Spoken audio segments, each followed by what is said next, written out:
सुप्रभात बच्चों। बच्चों आज मैं आपको करवाने लगी हूँ पठित पद्यांश। ठीक है, तो ये पठित पद्यांश आपने ऑलरेडी पहले किया है, पठित गद्यांश भी किया है, पठित पद्यांश भी कॉपी पे किया है, अपठित भी किया है। आज मैं आपको पठित पद्यांश चंदा मामा वाली कविता से कराने लगी हूँ। पहले आपने दूसरी कविता से किया था, आज मैं पठित पद्यांश जो है वो आपको किससे करवाने लगी हूँ, चंदा मामा कविता से। तो अपनी अपनी बुक बाहर निकालो। ठीक है, तो सबसे पहला पैराग्राफ ही मैं उठाती हूँ। क्या है, आप मेरे साथ साथ लिखेंगे।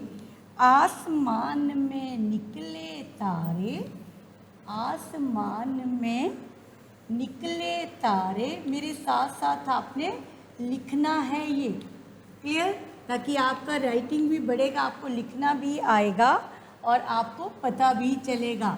निकले, आसमान बोलते हैं गगन को, ठीक है, आकाश को। आकाश में क्या निकले हैं? तारे। ठीक है, चंदा मामा कितने प्यारे, चंदा मामा कितने प्यारे।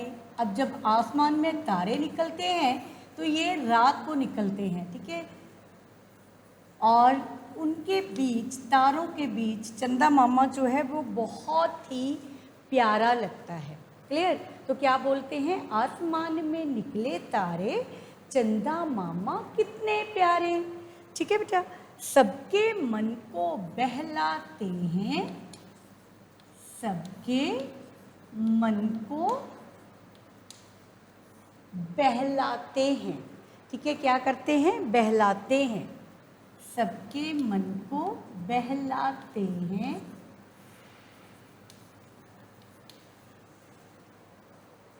सबके मन को बहलाते हैं, खूब चांदनी छिटकाते हैं, खूब चांदनी छिटकाते हैं, छिटकाते हैं, खूब चांदनी छिटकाते हैं। अब वो क्या कह रहे हैं कि ये जो चंदा मामा है बहुत प्यारे लगते हैं और सबके मन को बहलाते हैं, सबके मन को बहलाते हैं, सबको अपनी तरफ अट्रैक्ट करते हैं, बहला लेते हैं। ठीक है, खूब चांदनी छिटकाते हैं और हम सबके ऊपर क्या करते हैं? चांदनी छिड़कते हैं। ठीक है ना, चांदनी क्या होता है? रोशनी होता है चांद की। ठीक है, तो चांदनी जब गिरती है तो अंधेरा दूर भाग जाता है। देखो इनकी शान निराली, देखो इनकी शान निराली, निराली होता है अनोखी। क्लियर, देखो इनकी शान निराली, सूरत इनकी भोली भाली, सूरत इनकी भोली भाली, भोली भाली। सूरत कैसी है? भोली भाली है। और शान कैसी है? निराली है, अद्भुत है, अनोखी है। ठीक है, सूरत क्या होता है पता आपको? शक्ल। ठीक है, शक्ल कैसी है? भोली भाली, गोल, सुंदर से, गोल मटोल, है ना, तो बहुत भोले से लगते हैं। रोज सवेरे छिप जाते हैं, रोज सवेरे, रोज सवेरे छिप जाते हैं,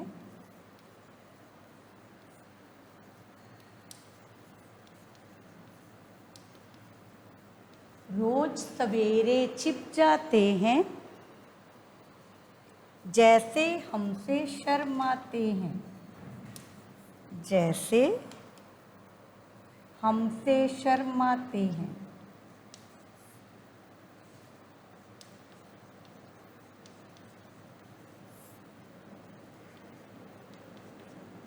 क्लियर, तो ये मैंने आपको 8 लाइंस लिखाई हैं और इन्हीं 8 लाइंस में से मैं आपको प्रश्न उत्तर पूछूंगी, आपको प्रश्न पूछूंगी और आप उनके आंसर लिखेंगे। ठीक है बेटा, तो अभी मैं आपको ये करवाने वाली हूँ। तो सबसे पहली लाइन क्या आप बोली है? मैंने कहा था आसमान में निकले तारे, यानी आसमान में कवि क्या कहना चाहता है? चांद के बारे में यहाँ पर बताया गया है। और क्या बताया गया है कि आसमान में रात को जब तारे निकलते हैं तो चंदा मामा बहुत ही, उनके बीच चंदा मामा जो है वो बहुत ही प्यारे लगते हैं, सबके मन को बहलाते हैं। चंदा मामा जो है, किसके बारे में बात हो रही है? चंदा मामा के। क्या करते हैं वो? सबके मन को बहलाते हैं, अपनी तरफ अट्रैक्ट करते लेते हैं सबको, है ना। खूब चांदनी छिटकाते हैं और नीचे धरती पर चांदनी बिखेरते हैं, रोशनी देते हैं। ठीक है, देखो इनकी शान निराली, इनकी जो शान है, जो पर्सनैलिटी है वो बिल्कुल निराली है, अलग है, अनोखी है। सूरत इनकी भोली भाली, इनकी शक्ल कैसे है? बहुत ही भोली भाली, गोल मटोल से हैं, सुंदर से हैं, है ना। फिर क्या कहता है? रोज सवेरे छिप जाते हैं। आपको पता है जब सूरज निकलता है तो चांद जो है वो छिप जाता है, लेकिन चांद छिपता नहीं है। एक्चुअली हकीकत पता है आपको क्या है? जब चांद, सूरज भी वही होता है, चांद भी वही होता है, लेकिन जब सूरज निकलता है सुबह तो चांद की रोशनी उसके सामने ख़त्म हो जाती है, मध्यम पड़ जाती है और सूरज की रोशनी तेज होती है, तो सूरज हमें दिखाई देता है, चांद नहीं दिखाई देता। तो यहाँ कवि क्या कह रहे हैं? कहते हैं रोज सवेरे छिप जाते हैं। अब कवि के मानना है कि वो ऐसे छिप जाते हैं रोज़ सुबह जैसे हमसे शर्मा रहे हों। ठीक है, ठीक है। क्यों छिप जाते हैं? कि ऐसे प्रतीत होता है जैसे वो हमसे शर्मा रहे हों। क्लियर है? तो ये था आपका, इसी से रिलेटेड मैं आपको प्रश्न उत्तर दूंगी और आप उनके प्रश्न जो हैं वो लिखेंगे। क्लियर? उत्तर लिखेंगे और अपने आप लिखेंगे। क्लियर है बच्चा? तो सबसे पहले ये मैं अब रब करने लगी हूँ, आपकी बुक में भी दिया गया है, फर्स्ट पैराग्राफ की ही लाइंस मैंने ली है। ठीक है, आपने भी वहीं से देखना है और आंसर लिखने हैं। क्लियर है? ये पैराग्राफ दिया हुआ है, इसी से प्रश्न पूछे जाएंगे और आपने इजी लैंग्वेज में, आसान भाषा में आंसर जो है लिखने हैं। तो पहला मैंने आपको कविता की लाइनें लिखाई थी, आसमान में निकले तारे। तो फर्स्ट क्वेश्चन मेरा होगा, आसमान में क्या निकला? आसमान में क्या क्या निकला? नहीं, आसमान में तो सूरज भी निकलता है, तो यहाँ तारों की बात हो रही है। तो रात को आसमान में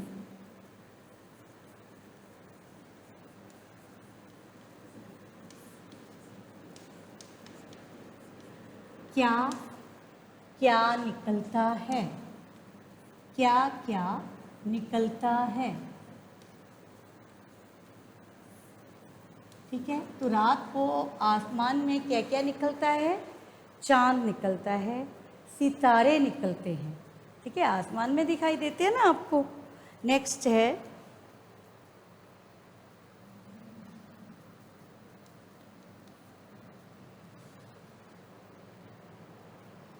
लेखक को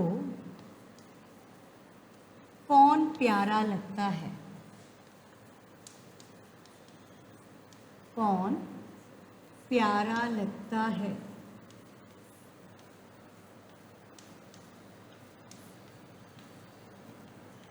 ठीक है, नेक्स्ट है, लेखक को कौन प्यारा लगता है। नेक्स्ट क्वेश्चन है इसका,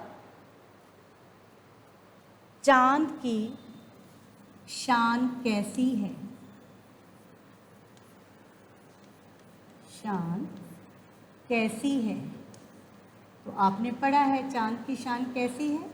निराली है, कैसी है। ठीक है, नेक्स्ट है,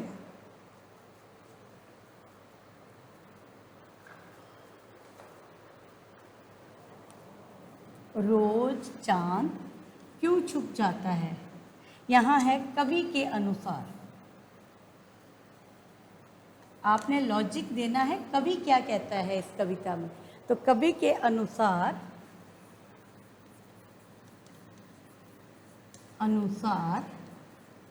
रोज चांद क्यों छुप जाता है?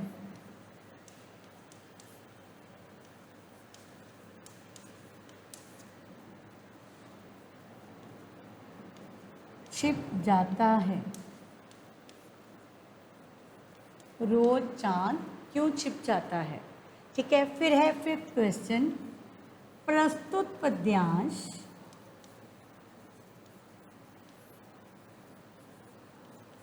प्रस्तुत पद्यांश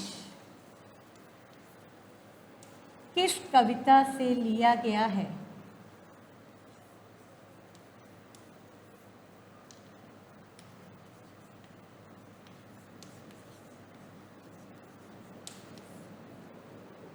लिया कविता से लिया गया है, लिया गया है।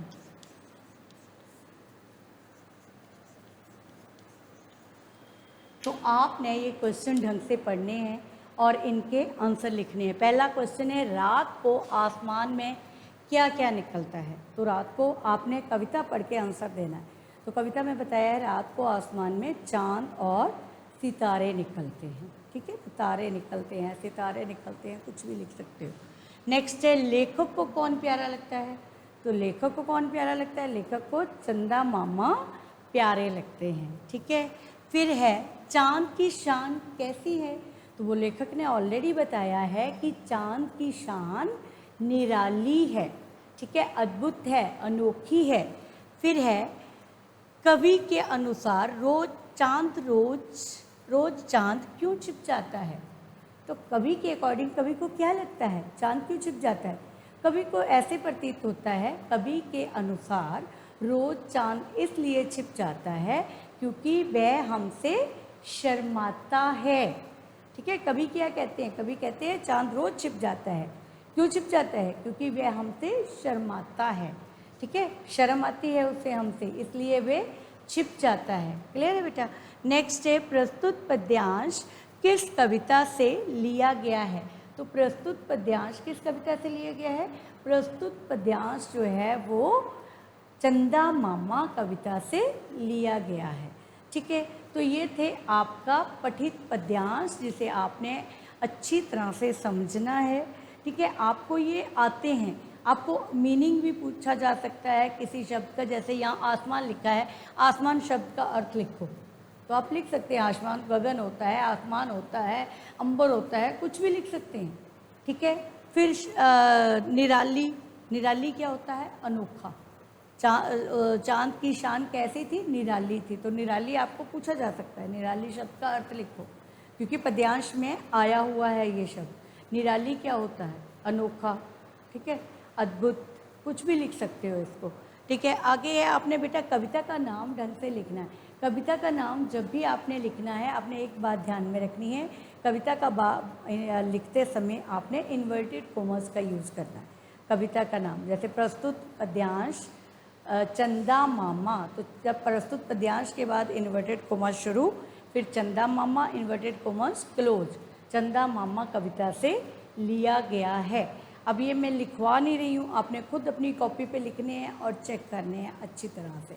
इस तरह आपके पठित पद्यांश, पठित गद्यांश की भी रिवीजन हो गई है और मैंने आपको पत्र भी दोनों करवाए हुए हैं। आपने पत्र भी अच्छी तरह से करने हैं, अनुच्छेद भी मैंने आपको करवा दिया था, कक्षा में करवाया है। अब मैं आपको क्या करने लगी हूँ, अब मैं आपको अच्छी तरह से इनकी सबकी रिवीजन हो गई है। तो आपने अब क्या करना है बेटा, आपने अच्छी तरह से ये चीज़ें समझनी है, व्याकरण भी साथ साथ, बिकॉज आपके हाफ ईयरली एग्ज़ाम आने वाले हैं। तो आपने अच्छी तरह से पढ़ना है और लर्न भी करना है बच्चे। तो आज के लिए इतना ही, धन्यवाद।